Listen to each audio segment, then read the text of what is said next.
Yun, good morning. Good morning. Patapos na naman ang linggo, Huwebes. At maaga pa dito. And usually pag ganitong oras, dito na ako kumakain.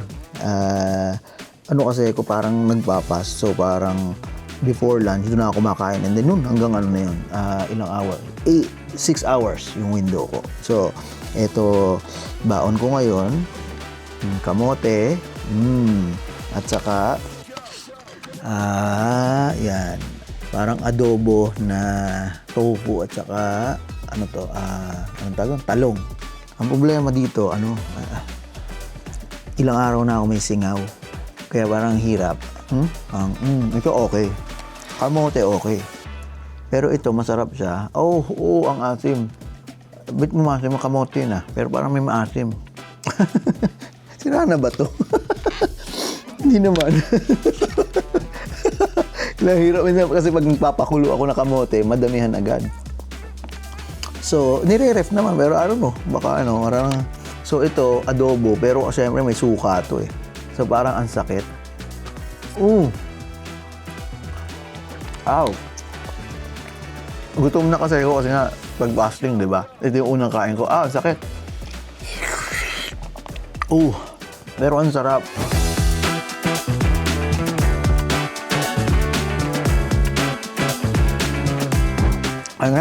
We'll see. Mahaba-haba na namang araw mamaya. May barber sa gabi. 12-hour days. Pero okay lang. Enjoy the show.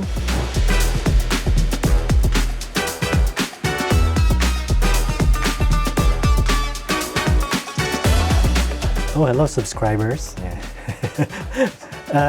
So, nung napanood nyo yung ginawa natin ng Monday, nag-shoot tayo sa Nozomi Kitchen ng Craven Company. So, ngayon, tatapusin natin today. So, hopefully, ma-post today.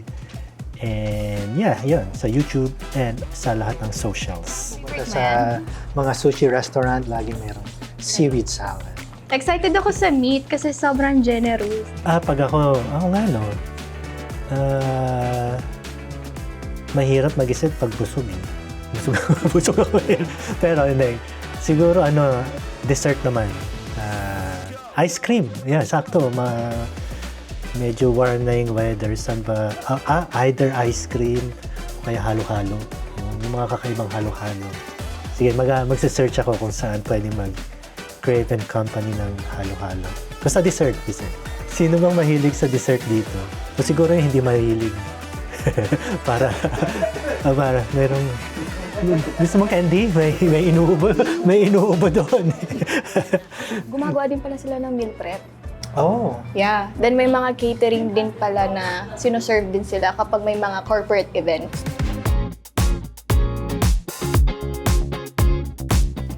Medyo wala tayong masyadong shoot today. So, maraming post-production. Lahat post-production yan. Siguro may konting meeting, brainstorming, and kulang tayo sa the office lately. So, kailangan mag-brainstorm.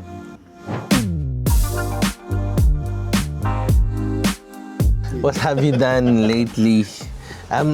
May iniisip kasi akong gawin yung usual na YouTube ko na rant.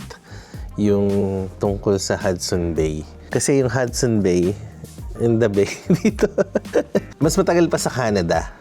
Kumbaga bago pa na-create ang Canada, andyan na yung Hudson Bay.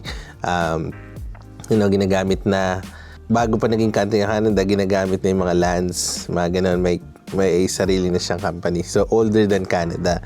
Ngayon, kasi yung sa news lately, magsasara. Alam mo yun? So, parang older than Canada, parang, kumbaga, ID na ng Canada, yung Hudson Bay. Tapos, hahayaan lang ba mawala na gano'n? Ngayon talaga, naisingit pa to. Behind na ako sa schedule kasi kahapon, ang daming nangyari. Nagkaroon na naman tayo ng back-to-back. Pero nasimulan ko na to last week Friday, nailatag ko na siya. Pero hindi ko pa siya na color correct and everything. So ngayon, ito na. Ito na yung final cut. Yeah, nakaka-pressure din siya kasi knowing Kayla, galing siya sa isang malaking company, in a media company dito sa Toronto. Tapos ako yung in charge sa pag-edit nitong podcast niya. Siyempre, nerve-wracking din sa akin. Natututo rin naman ako kung ano pala yung dapat. And I mean, may sarili kaming sistema kasi dito. So, it's good din na nakaka-experience din ako ng gantong trabaho. May nagsasabi rin kasi yung sa mga nakikita ko na hindi sila nakapag-pivot papuntang online. 'Di ba? Hindi, ang ganda ng mga customer service nila, ang mamahal na mga gamit nila. Pero hindi nila nadala yun online. Canadian identity kasi yun eh. Canadian identity, tas mawawala na. Una, mga nawala, Eaton's, 'di ba? Tapos Sears. So, dalawa yan eh. Parang irrelevant na ba talaga yung department store? Ano lesson to para sa mga Canadian companies din or yung mga gustong magsimula dito sa Canada? YouTube pa. YouTube lang.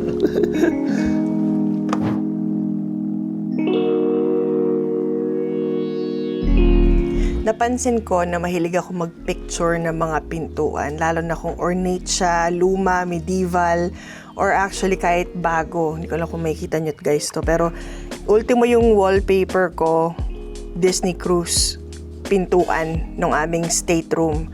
So anyway,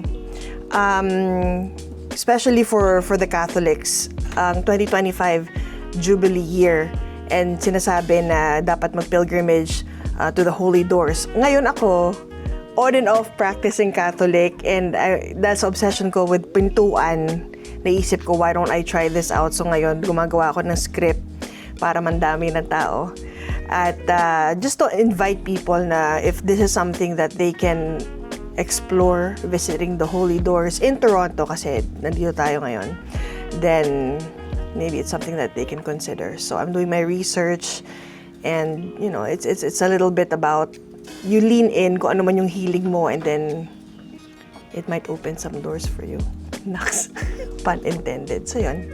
Time check, hapon na ngayon ng Huwebes, and set up kami para sa barber's cut. At finally, may guest naman uli kami kasi in the past few weeks ay kaming tatlo lang lagi. So exciting. At least pag andong may guest, mas maraming napag-uusapan.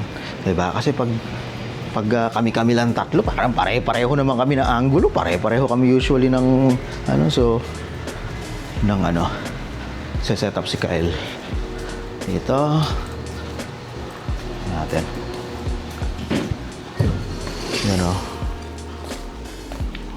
Ano Kyle? Oh, ito Mike.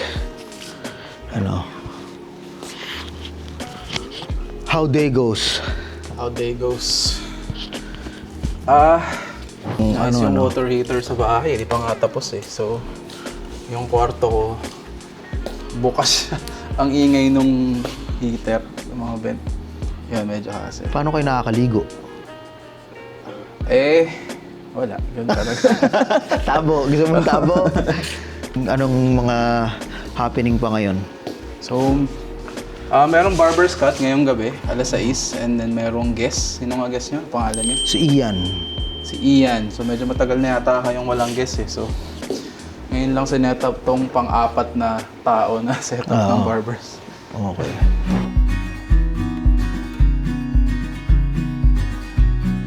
Nakaranas ka na ba ng mga may nagko-comment sa'yo sa mga YouTube na toxic? Sa Instagram meron. Yung pinakaunang episode ko ng breakdown, parang NBA playoffs. Tapos, so nag-post ako ng take ko. Siguro dahil di pa nila ako nakikita before, bago nga yung show, unang episode ng breakdown. Dami nag-comment na parang, sino na naman tong mga naglabasan ng mga basketball analyst na to, mga nakakasar. Pero nawala din eventually after so many videos. Nawala yung asar mo o nawala na yung mga Nawala nagko-comment? yung mga nagko-comment na gano'n. Siguro may sense na may sinasabi ko. Eventually, nakita nila na may sense yung sinasabi ko, pero yung unang daming gano'n eh. Tapos tinatawanan pa nila yung mga take ko, gano'n. Hindi ko daw alam yung sinasabi ko. Parang nilalait nila, mali daw yung mga sinasabi ko. Mas malala yung sa inyo kaysa basketball. At least yung sa akin, basketball lang. Ito talaga, buong Pilipinas, relate eh. Yan ang Ano, laging may opinion, mga Pinoy. Naku. Pero wala, ganun talaga. Pag social media, feeling ko pag talagang papasukin mo yung mundo, dapat prepared ka sa ganun. And isa sa mga lagi kong sinasabi, tsaka tinatatak ko sa isip ko, is kahit sobrang tama talaga yung sabihin mo, meron pa rin masasabing hindi maganda yung Pinoy sa'yo. Sabi ko nga, kahit si Jesus Christ ang mag-social media, Jesus Christ yun, may masasabing mali pa rin yung Pinoy. And ganoon talaga siya, part yata talaga siya ng social media world.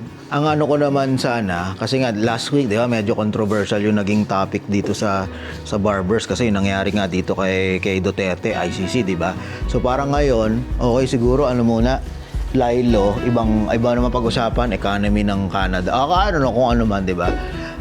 Tapos, wala. Ang guest ngayon ay, I think, syempre, kaibigan namin, alam ko, nakilala din dati na may mga strong feelings. Syempre, sa issue. So, nako, ano na naman to? Medyo, naman.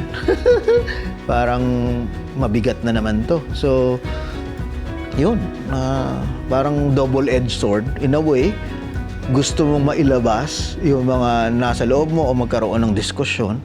Pero, at marinig ng ibang tao, yung perspective mo, or ng ibang tao, pero at the same time, ay, yung mabigat. Kasi nga, parang nagko-contribute ka sa negativity. Parang gano'n.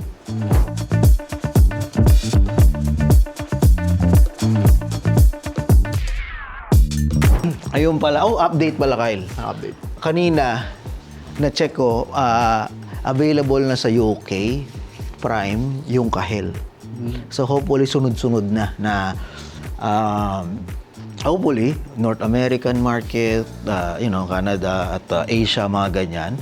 So parang nakakaliw lang kasi parang first time to na talagang hindi tayo kumuha ng mga agent or something. To hanggang direkta ba? So parang kanina pinapanood ko kasi meron akong VPN.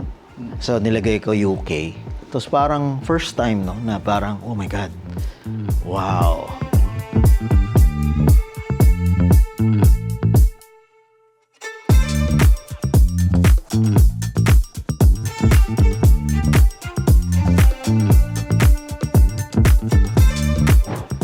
Okay, parang sa Amazon talaga, na UK lang? sa ngayon. Hindi, kasi kakaano lang eh. I think bawat region may iba-ibang timeline.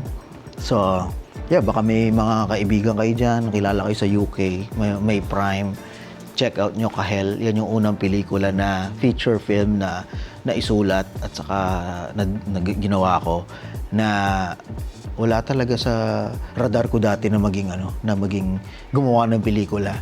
Pero medyo tungkol sa pandemic, post-pandemic. So parang wala, na parang hindi mo talaga akalain kung anong mga opportunity o ano yung mga bagong bagay na mahihiligan mo.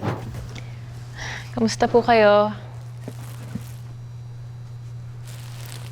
Pia po.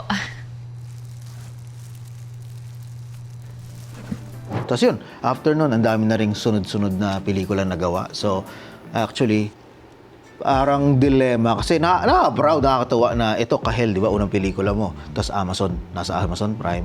Pero at the same time, parang ito yung, since unang pelikula, parang, hindi naman sa hindi ako proud. Pero syempre, like, ang daming mga bagay na hindi ko pa alam dati. Kasi ang background ko, puro sa TV, di ba? So, and then yung mga limitation dati kasi post-COVID. So parang yun, na parang lagi mong iisipin, shit, dapat ganito ginawa ko, ganito ganyan. Pero kumaga, stepping stone, baby step. Pero yun lang, parang shinare ko lang.